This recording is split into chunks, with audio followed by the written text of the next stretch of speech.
Ako, competent ako magsalita ng ganitong bagay dahil sa akong certified public accountant, Yun. maliban sa isang abogado. Nagtrabaho dati ako Bida-bida bilang IT auditor sa Deloitte Philippines. CICC nagbabala sa publiko laban sa false prophets na nangangakong babaguhin ang resulta ng halalan kapalit ng pera. This is very dangerous aside from misinformation. This is very dangerous because just think, the minds of the people are already being conditioned that our elections can be manipulated. The COMELEC cannot allow it. Totoo naman. Magaling ako.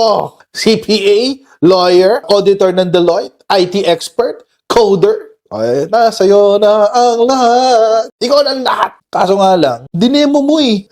Pwede mo namang sabihin na lang na, ganito, ganito, ganito, ganito. Pwede magkaroon ng may vulnerability ganito, may vulnerability ganyan. Ipinakita mo pa eh.